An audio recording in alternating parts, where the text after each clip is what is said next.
profetizó que Jesús había de morir por la nación. Y no solamente por la nación, sino que también ¿para qué? ¿Para qué? A ver, ¿qué dice ahí? ¿Para qué? Para congregar, dice la palabra. En uno a los hijos de Dios que estaban, ¿cómo? Entonces aquí miramos una profecía que le está diciendo, espérate, el propósito de Dios es que Cristo muera. ¿Para qué? Para la nación entera, pero también para poder congregar a sus hijos.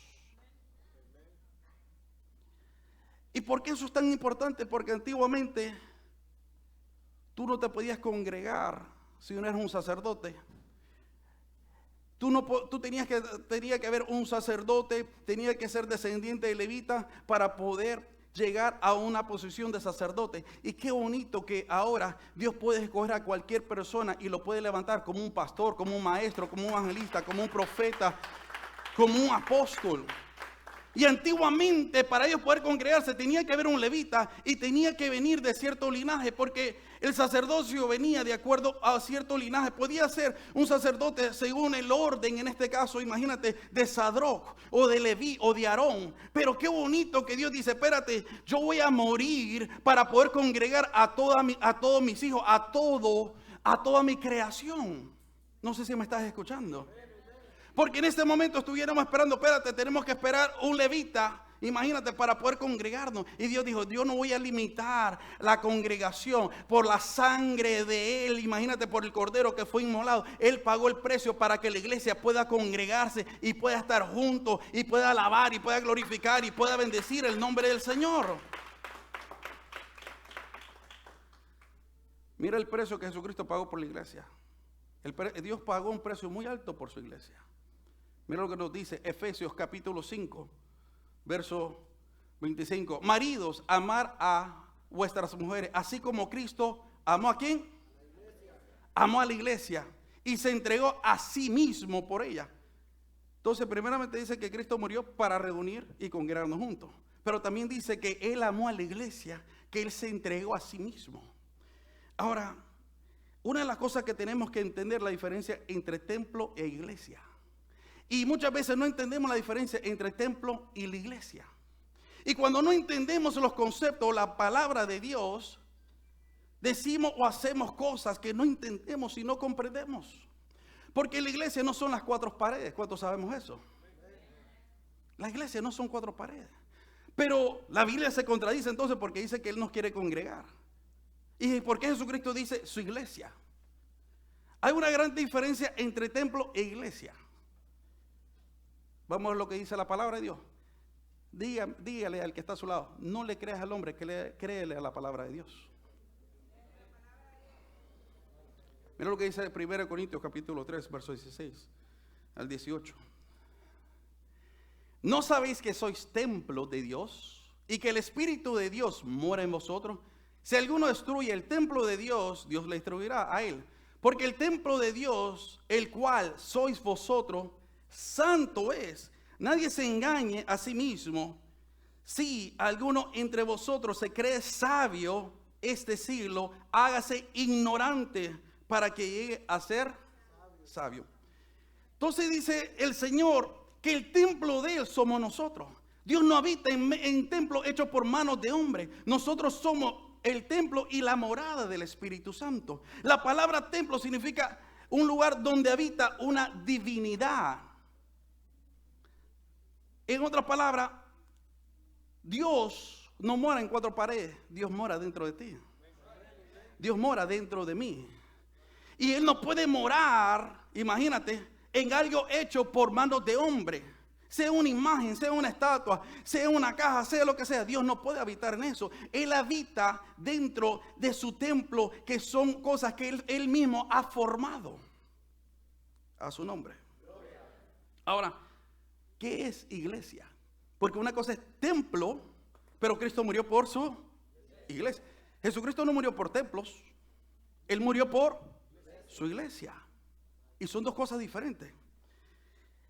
En el griego la palabra iglesia es la palabra eclesia, la cual quiere decir congregación o asamblea en este caso, llamada a salir. Así que la iglesia, o en este caso, la eclesia, es la asamblea de todas las personas que han sido llamados por Dios y son hijos de Dios. Entonces, hay una diferencia en lo que es templo. Templo, usted es el templo. Pero nosotros somos la iglesia. ¿Qué dice la Biblia? No me crea a mí, que era la palabra. Mira lo que dice 1 Corintios capítulo 11, verso 18. Dice la palabra: pues en primer lugar, cuando os reunís, ¿como qué? Vamos a leer otra vez. Pues en primer lugar, cuando os reunís, ¿como qué? Como iglesia. Dice la palabra: oigo que entre vosotros divisiones, y en parte lo creo. Entonces, ¿qué pasa? Usted es un templo cuando está solo, pero cuando usted está rodeado de varios templos, eso viene a ser ¿qué cosa? La iglesia. Por eso que miramos que dice la palabra, pues en primer lugar cuando reunís como iglesia. ¿Por qué? Porque lo que Dios quiere es que sus hijos, que somos nosotros, nos unamos. Por eso que dice la Biblia, mira cuán bueno y cuán delicioso es habitar los hermanos juntos en armonía. Y ese es el propósito de Dios en congregarnos, para que nos reunamos como iglesia. Porque Jesucristo pagó el precio. Él pagó el precio ¿para qué? Para que nosotros nos podamos reunir. Mire qué bonito, qué privilegio que ahora nos podemos reunir como la iglesia. Pero ¿qué es la iglesia? ¿Quién es la iglesia? Nosotros somos la iglesia. Cuando tú estás solo, tú eres un templo de Dios. Porque dice la Biblia, vengo y te lo repito, pues en primer lugar, cuando reunís como iglesia. La iglesia no son las cuatro paredes. La iglesia somos cuando nosotros, los hijos de Dios, nos reunimos. Cuando comenzamos a alabar, cuando comenzamos a glorificar, cuando bendecimos el nombre del Señor, cuando comenzamos a exaltar el nombre del Señor. Esa es la iglesia. Mira qué lindo, como nos dice la palabra, Dios habita en la alabanza de su pueblo. ¿Y qué es pueblo? Es una congregación que está alabando, que está glorificando. Es una iglesia que está unánime juntos. Usted puede decir, no, pero yo en mi casa, yo alabo, yo siento la presencia de Dios. Pero no es lo mismo cuando está entre los hijos de Dios, entre el pueblo de Dios, dice la palabra. Si se lo va, dáselo bien. Por primera vez la palabra iglesia se usa en el libro de Mateo capítulo 16. Porque antiguamente solo se podían congregar, pero tenía que haber un sacerdote según el orden de Leví para poder congregarse. Entonces imagínate, si aquí no hubiera un sacerdote levita directamente del linaje de Leví, no pudiéramos tener culto. Pero qué bendición, porque él dice en la Biblia que él murió para que nosotros nos podamos congregar. Amén. Ahora,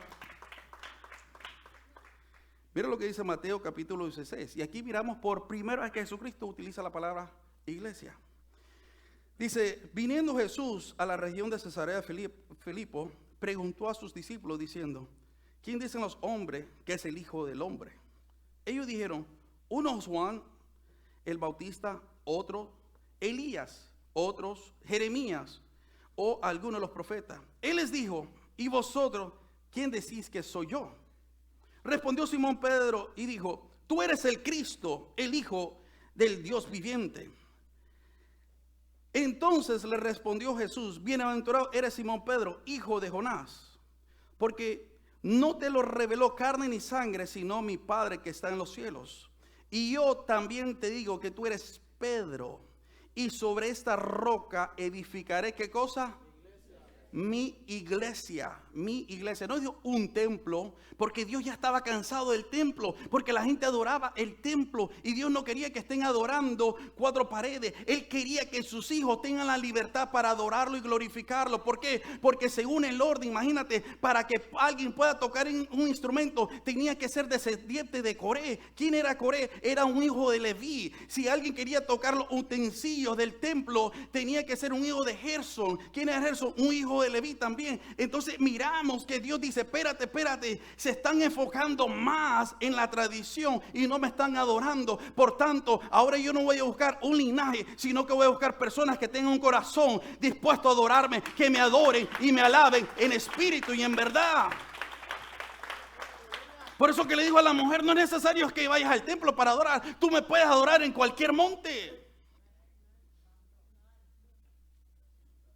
Entonces, una de las cosas que miramos ahí mismo a través de la palabra, que el Señor le dice, espérate, sobre esta roca edificaré, ¿qué cosa?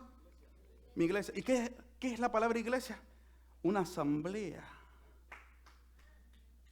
Una asamblea. No sé si me estás escuchando. Qué bonito es cuando nos congregamos. Y muchas veces pensamos que no tengo necesidad para congregarme. Dios nunca dijo eso. Eso no está en ninguna parte en la Biblia que no te congregues. ¿Dónde dice eso en la Biblia? No hay un solo texto. No, es que yo lo puedo ver en Facebook, yo lo puedo ver en mi casa, yo miro predicadores, yo miro YouTube. Eso no dice la Biblia. Eso la Biblia no nos enseña. La Biblia nos enseña que esta es la iglesia del Señor. Y a su nombre. Ahora, ¿cuál es la importancia de congregarse? ¿Por qué tenemos que congregarnos? Dice la Biblia. Mira lo que dice Hebreos capítulo 10. Pero bueno, antes de ir a Hebreos, una de las cosas cuando el Señor le dice a Pedro, y sobre esta roca edificaré mi iglesia, una de las cosas que miramos, que ellos estaban en Cesarea de Filipo, ellos estaban sobre una roca grande literalmente, y estaban enfrente de una cueva que le decían el Hades. Y en este lugar era la puerta donde ellos decían que hacían sacrificio, y literalmente ahí se levantó una iglesia muy grande y muy fuerte. Nos enseña la misma historia, que vino a impactar toda esa región. ¿Por qué? Porque cuando el Señor, te lo voy a poner de esta manera, cuando Dios establece su iglesia, Él respalda a su iglesia, Él está con su iglesia, Él apoya a su iglesia, Él derrama bendición sobre su iglesia. Por eso que dice la Biblia, donde hay 2 o 3 congregados en mi nombre, ahí estoy yo. Pero mire cómo es, dice, ahí estoy yo, pero ahí no dice que está la iglesia, porque la iglesia es una asamblea. Templo es una. Y Jesucristo no viene a buscar un templo, viene a buscar su iglesia. No sé si me estás escuchando. Si se lo hará, hacerlo bien, que es para Dios. Mire lo que dice Hebreos capítulo 10, verso 24 al 26. De la importancia de congregarse. Y consideramos unos a otros para estimularnos al amor y a las buenas obras. Entonces, primeramente, el propósito de congregarse es que nos estimulemos, que nos ayudemos, que nos amemos el uno al otro. Dios no viene y dice, ven, dale a tu hermano, critica a tu hermano, dale golpe a tu hermano, machúcale el cabello. No, dice estimula. ¿Qué significa estimula? Significa darle una palabra positiva que levante, que restaure, que cambie, que le diga, tú sigues para adelante, no te des por vencido, tú sigues creyendo, tú sigues sirviendo, tú sigues esforzándote. Y mira lo que dice el verso 25.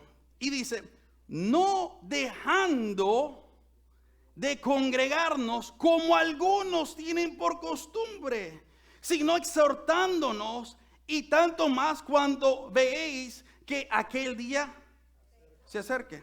Entonces, ¿qué es lo que el Señor nos está diciendo? Nos está diciendo que no nos tenemos que congregar, que yo en mi casa puedo ver YouTube o puedo ver Facebook Live.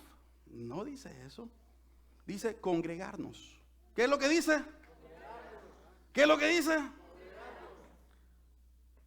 Porque, es que yo leo la Biblia en mi casa, yo oro en mi casa. Eso lo dice la Biblia. Dice, no dejando de congregar. ¿Y por qué el autor de este libro de Hebreos escribe eso?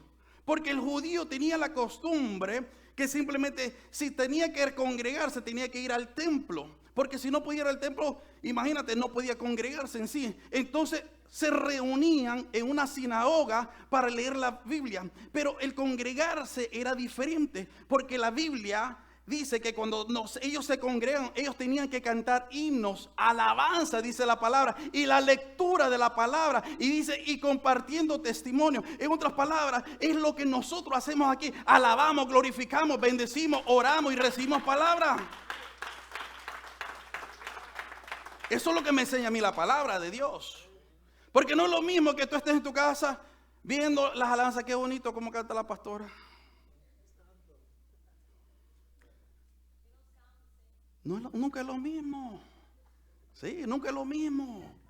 Por eso que dice la Biblia, imagínate, considerar unos a otros para estimularlo al amor y a las buenas obras. ¿Por qué dice buenas obras? Porque una de las cosas que miramos que el mismo Espíritu Santo, dice la palabra, que el mismo Dios le dijo a los apóstoles: ustedes tienen que buscar hombres idóneos para que le sirvan a la iglesia del Señor, para que sirvan las mesas. Y teníamos que buscar personas llenas del Espíritu Santo para poder trabajar dentro de la iglesia del Señor. Por eso que dice de buenas obras. Porque las buenas obras se hacen en la casa de Dios, en la iglesia. Y tú puedes decir: no, pero esta no es la casa de Dios. No. Pero nosotros somos la iglesia del Señor. La casa de Dios no son las cuatro paredes. Yo soy la casa de Dios porque yo soy el templo y morada del Espíritu Santo. Ahora, mira la importancia. Mira lo que pasó con Saulo recién convertido. Ahora, Saulo sabíamos que era un hombre impresionantemente, una persona que conocía bien la palabra de Dios, un hombre que entendía la palabra de Dios, un hombre que se creó a los pies de Gamaliel. Y mire que lo que nos dice la palabra cuando él se recién convierte. Dice la palabra, Hechos capítulo 11, verso 25 al 26. Después fue Bernabé a Tarso para buscar ¿a quién? ¿A quién buscó? Saulo, el mismo apóstol Pablo. Y hallándole, le trajo a Antioquía y se congregaron ahí. ¿Cómo? ¿Cuánto tiempo? Todo un año con la iglesia. Y mire, escuche esto. Y enseñándole a mucha gente y a los discípulos les llamó cristianos por primera vez en Antioquía. Cristianos son los que se congregan en una iglesia. Si uno no se congrega, no es cristiano. Él pasó un año entero congregándose. Pero uno dice: espérate, pero si Pablo era doctor de la ley, Pablo tenía una capacidad impresionante. Pablo tuvo que entender lo que era la gracia, lo que era la misericordia. Tenía que entender quién era Jesucristo. Por eso que es tan importante Jesucristo. Mira cómo dice: y hacer discípulo. Pero un discípulo tiene que tener un maestro. Porque eso que el Señor dejó 5 ministerios. Por eso que Él dejó pastores. ¿Para qué? Para instruir, para enseñar. Por eso que Él forma una iglesia. Porque vamos a ver más para adelante. Porque la iglesia, a mí me dice la palabra, que es el cuerpo de Cristo. Y un cuerpo no puede andar dividido, dice la palabra. ¿Cómo yo voy a ser un cuerpo y mi dedo anda por allá? Ese no es cuerpo, ese es dedo. O mi ojo anda por allá, ese no es cuerpo, ese es un ojo. Entonces, ¿qué pasa? El cuerpo tiene que funcionar completamente unánime junto. Entonces, aquí dice la palabra que él se congregó un año entero. ¿Para qué? Para aprender. Hasta que el Espíritu Santo le dijeron a los discípulos: es tiempo de salir. Ahora, Dios tiene un mensaje para cada uno de nosotros. Y el que está a tu lado, Dios tiene un mensaje para ti. Ahora, ¿cómo tú crees que Dios se comunica hoy en día? Mira lo que dice la Biblia. El libro Apocalipsis, capítulo 2, verso 17. Dios no se comunica directamente a través del templo. Dios se comunica a través de la iglesia. Mira lo que dice. Apocalipsis, capítulo 2, verso 17. Dice: el que tiene oído, oiga. ¿El que tiene oído qué? Pregúntale al que está a tu lado: ¿tú tienes oído? ¿Estás escuchando? El que tiene oído, oiga lo que el Espíritu dice a las iglesias. ¿A quién? A las iglesias. ¿Le dijo al templo? ¿A quién? A las iglesias.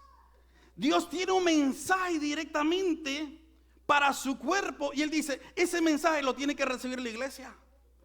Porque ahí mismo lo está diciendo. Entonces, si la misma iglesia tiene que recibir ese mensaje, ¿dónde tú vienes a recibir palabra de Dios? En la iglesia. Ahí está en blanco y negro. ¿Usted no lo está leyendo o solamente yo lo estoy leyendo? Porque mira lo que dice Apocalipsis 2:17. El que tiene oído, oiga lo que el Espíritu dice a las iglesias. Y esta es la revelación del apóstol Juan, la revelación de Jesucristo, que Jesucristo mismo se le apareció, donde miramos que él dice: yo soy el alfa, yo soy el omega, el principio y el fin, el que es, el que era, el que ha de venir, el todopoderoso. En otras palabras, Dios mismo se le está revelando y le está demostrando la importancia de la iglesia de Cristo. Mira lo que dice: el que tiene oído, oiga lo que el Espíritu dice a las iglesias.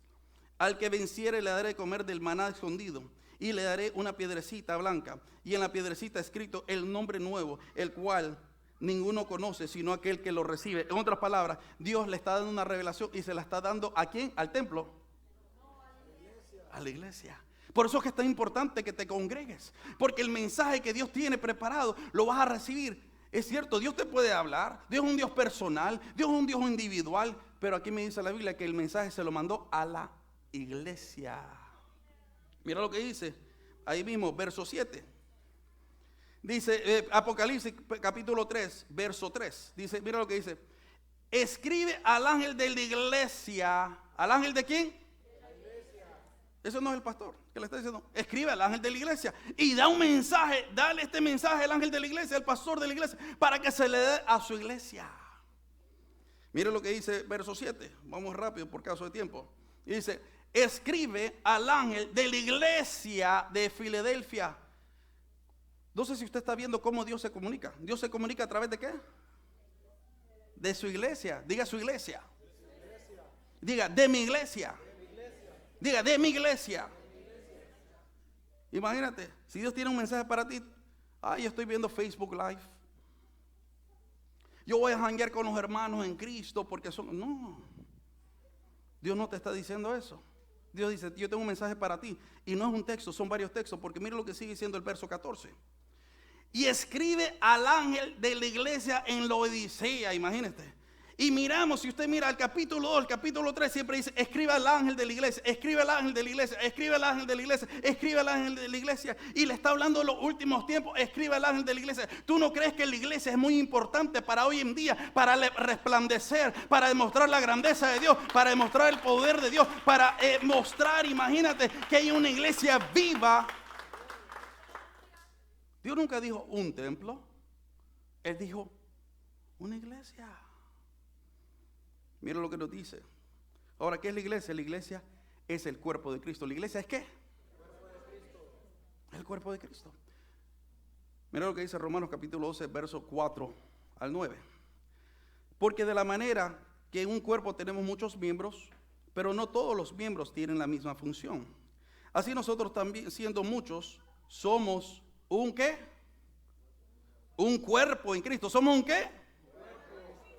Un cuerpo en Cristo, y todos miembros los unos de los otros, de manera que teniendo diferentes dones según la gracia que nos es dada, si el de profecía, úsese conforme a la medida de la fe, o si de servicio. Ahí mira, aquí hay muchos que tienen ese don de servir y no están sirviendo, porque aquí lo dice la Biblia: el que tiene el don de servicio, que sirva, dice. O el que enseñe en la enseña. Verso 8, el que exhorta en la exhortación, el que reparte comida o cualquier cosa que reparte, dice la palabra, con liberalidad. El que preside con solicitud, el que hace misericordia con alegría. El amor sea sin fingimiento, aborrecer lo malo y seguir lo bueno. Entonces, ¿qué pasa? ¿Qué es la iglesia? La iglesia es el cuerpo de Cristo. ¿Qué pasa cuando tú no te congregas?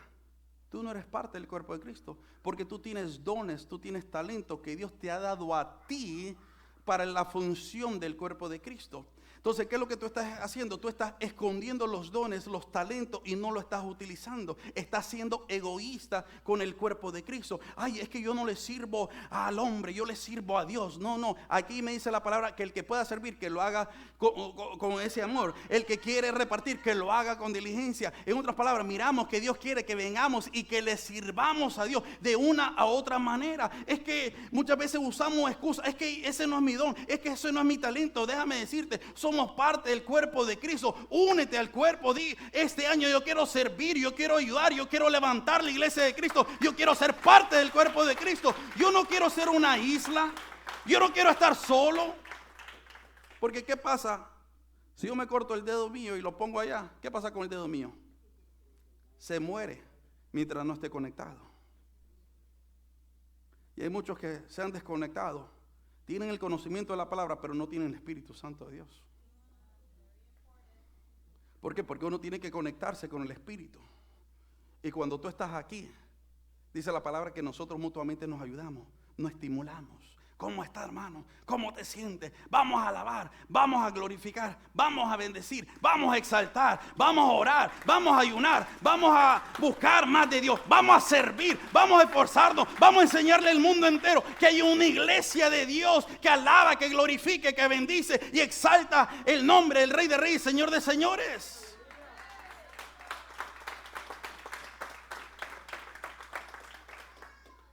Ahora, tú sabes que la meta de Cristo era levantar muchas iglesias.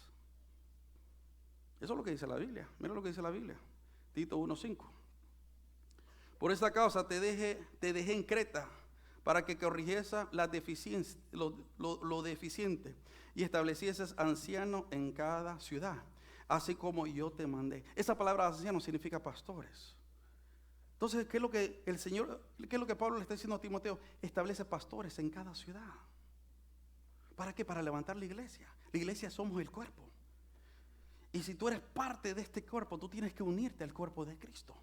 Tú no puedes seguir solo. Ay, es que yo tengo mi propia visión, yo tengo mi propio... No, Dios no te llamó para que tengas tu propia visión. Dios te llamó para que tengas la visión del cuerpo de Cristo. ¿Qué es lo que Dios quiere hacer? Mira cómo es que hoy en día, a través de la misma palabra, si tú miras en la misma palabra, tú miras, y te lo he dicho un montón de veces, cuando alguien habla de Eliseo, dice Eliseo, siervo de Elías, Josué, siervo de Moisés. Y hoy en día miramos la iglesia moderna, que uno brinca para allá y brinca para el otro, y yo no estoy de acuerdo con esto, y yo no estoy de acuerdo con el otro. Eso no es bíblico, eso no lo miramos a través de la palabra de Dios. Cuando el Señor Jesucristo, mira cómo es, cuando Él agarra a sus discípulos, Él pasó 3 años y medio con ellos, día y noche, instruyéndole, enseñándole, discipulando, creando el fundamento para la iglesia del Señor. Por eso le dijo, y sobre esta roca voy a edificar mi iglesia, que era Pedro, que era la enseñanza de los apóstoles y profetas, porque dice la palabra, edificado sobre el fundamento de apóstoles y profetas, siendo la piedra principal del ángulo Jesucristo mismo. Mira lo que dice Santiago, capítulo 5, la importancia de la iglesia y por qué Dios quiere establecer más iglesia. 5:13 al 15. ¿Está alguno entre vosotros afligido? Haga oración. ¿Está alguno alegre? Cante alabanza. ¿Está alguno enfermo entre vosotros? Llame ¿a quién? ¿A los ancianos de quién? No, vamos a leerlo bien. ¿A quién tiene que llamar? Al hermanito fulano de tal que está allá en Nicaragua, que ore por mí. Allá a sutanito que anda allí de desobediente, orando por Raimundo y no se sujeta a ninguna iglesia, ningún pastor. No dice eso. Dice la palabra, ¿está alguno entre vosotros? Llame a los ancianos de la iglesia. No iglesias, no el vecino, no fulanito, no menganito, a los ancianos de tu iglesia. ¿Para qué? Y dice la palabra, a los ancianos de la iglesia, y oren por él, ungiéndolo con aceite en el nombre del Señor. Eso es lo que dice la palabra. Porque hoy en día, imagínate, queremos hacer las cosas a nuestra manera. Ay, es que yo le voy a pedir fulano a alguien que ni conoce de Dios que ore por mí. No, usted tiene que ser sabio. Usted no puede dejar que cualquiera venga y ore por usted. Usted tiene una casa espiritual. Aquí es donde usted se viene a alimentar espiritualmente. Aquí es donde usted tiene que venir a buscar esa oración que usted necesita. Está pasando necesidad. Venga, para eso está la iglesia del Señor. Mira lo que dice 1 de Pedro, capítulo 5, versos 5 al 6. Igualmente, jóvenes, ¿está sujeto a quién? ¿A quién? A los ancianos. Y todos sumisos unos a otros, revestidos de humildad. ¿Por qué miramos que Pedro le está hablando a los jóvenes? Porque los jóvenes querían sobrepasar a los ancianos. Porque la costumbre es, a mí me pasó, yo decía, mi papá no sabe lo que está hablando, mi papá no entiende nada, mi mamá es muy anticuada, yo le voy a enseñar. Inclusive cuando yo recién me convertí, yo pensaba que me conocía la Biblia de al revés y al derecho. Yo le doy gracias a Dios que pasé 12 años estudiando teología en una universidad.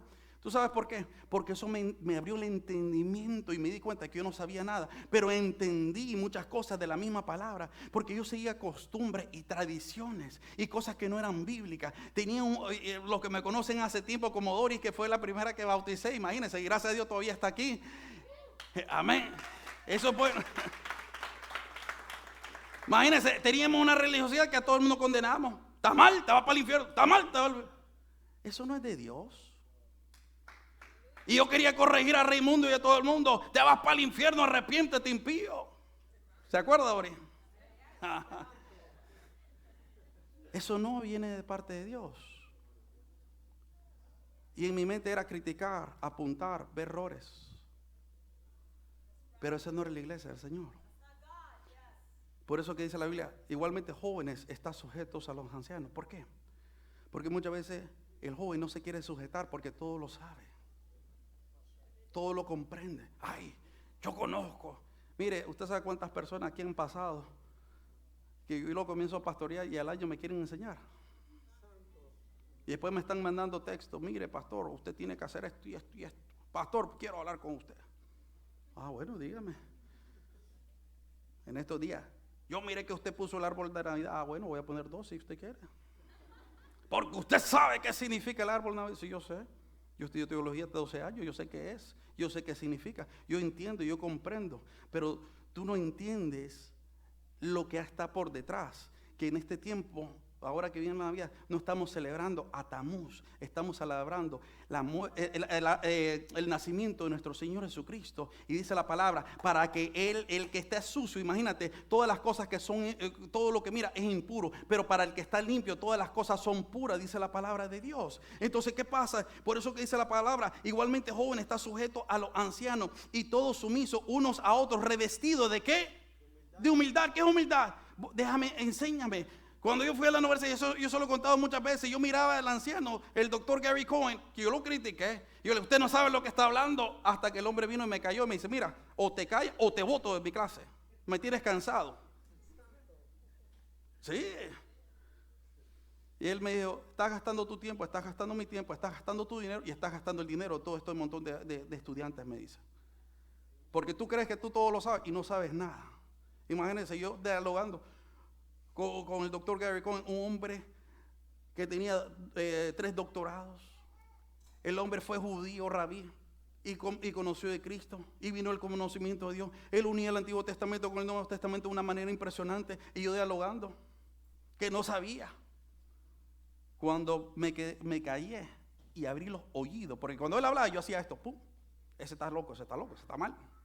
Ese no sabe lo que está hablando. Cuando abrí los oídos y comencé a leer lo que dice la palabra, porque aunque él me enseñaba a través de la Biblia, yo no le creía, porque mi mente y mi corazón, yo decidí no creerle, hasta que comencé a abrir mi mente y mi corazón, es cuando la palabra comenzó a llenarme, y comencé a entender, y comencé a comprender, y me di cuenta que el único juez que existe en el universo es Dios, y no es el hombre. Vamos a leer el último, que ya el tiempo va transcurriendo. Pero mire lo que dice verso 6. Humillaos pues bajo la poderosa mano de Dios, para que Él os exalte cuando fuera ¿qué? Y le voy a decir esto, no se lo digo para vanagloria. Todas estas personas que me han dicho, mire pastor, que ya llevo un año, le voy a enseñar yo a ustedes la palabra de Dios. Todas esas personas, ninguno le está sirviendo a Dios. Ninguno le está sirviendo a Dios. ¿Por qué? Por eso que Dios nos pone maestros. Vamos a leer Efesios 4 y aquí vamos a concluir. Ahora, y Él mismo constituyó a unos apóstoles, a otros profetas, a otros evangelistas, a otros pastores y maestros, a fin de perfeccionar a los santos para la obra del ministerio, para la edificación de el cuerpo de Cristo. Entonces ahí mismo estamos viendo que el Señor Jesucristo a cada uno de nosotros nos dio un propósito. ¿Para qué? Para que edifiquemos el cuerpo de Cristo.